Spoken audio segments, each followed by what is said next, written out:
projet, comment c'est monté. Il y a aussi là-dedans des focus group.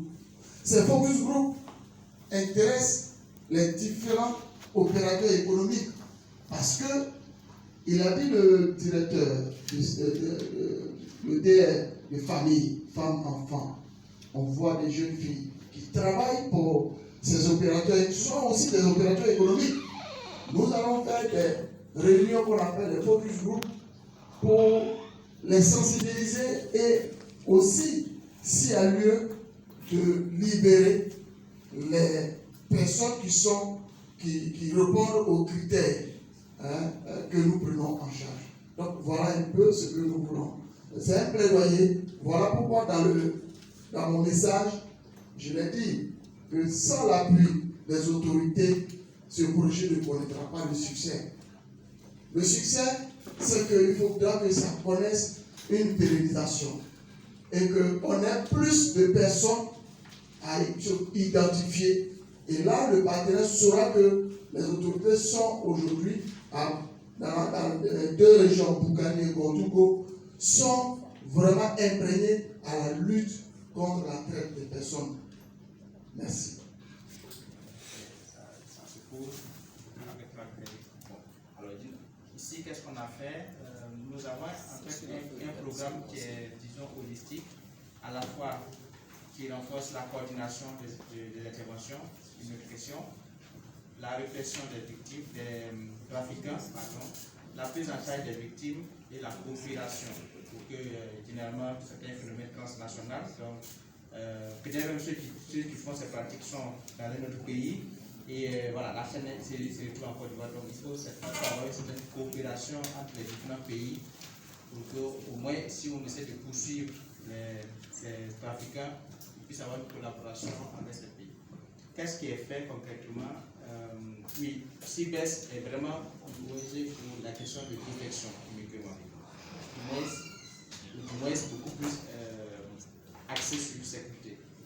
Sur le côté répression, je l'avais dit tout à l'heure, IVCI a un démembrement ici à Abidjan, ici à Bondoufou. Donc on a eu une convention également qui a été signée avec IVCI pour pouvoir assurer le suivi des dossiers peut-être des personnes, notamment sur les questions de justice. Donc une fois qu'il y a des trafiquants qui ont été identifiés, peut-être même des victimes qui arrivent à ne pas vouloir porter plainte. Donc tout ça, il faut pouvoir les encadrer, il faut pouvoir constituer les dossiers. Il y a même des possibilités de voir est-ce qu'il faut mettre en place un avocat pour pouvoir suivre le dossier, tout ça pour que effectivement la plainte puisse être recevable et que justice soit faite. Donc IVCI ici à Bondoufou pour pouvoir faire ce travail sur ce côté, l'idée qu'il y ait une complémentarité justement en fonction des avantages comparatifs de chaque ONG. L'autre aspect, justement, pour pouvoir renforcer, pour pouvoir répondre à cette préoccupation, c'est la formation des acteurs de la chaîne pénale. Acteurs de la chaîne pénale, il s'agit des officiers de police judiciaire, gendarmes, policiers, eaux et forêts, en tout cas tous ceux qui sont officiers de police judiciaire dans le corps, et les acteurs de la justice. Donc, les parquets, les procureurs, les substituts.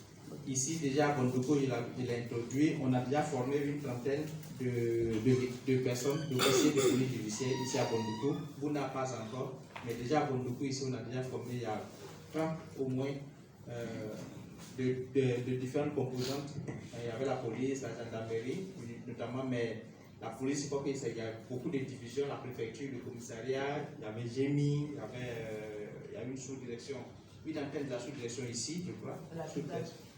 La brigade des mineurs, brigade mondaine également, il faut qu'il y a la brigade mondaine également ici, voilà. Donc tous ceux-là ont déjà eu une formation sur la traite. Voilà. L'idée pour qu'effectivement ils puissent arriver à comprendre le phénomène, à l'identifier, mais surtout à les aider dans la constitution des dossiers. C'était une formation très enrichissante, très intéressante ici. Il y a beaucoup d'engagement des acteurs. Je crois que le résultat est tombé juste après la formation et moi, monsieur, je devrais en parler tout à l'heure. Ce qui va être poursuivi également sur ces questions pour renforcer, c'est certainement une formation à l'endroit des acteurs judiciaires. Tous ceux qui sont dans la chaîne judiciaire, pour Bondoufou et Pepuna, nous on a cet appui qui est disponible en termes de financement d'une activité de formation et qu'on va certainement essayer d'organiser en liaison avec le comité national de lutte contre les personnes. Eux, ils sont à Abidjan.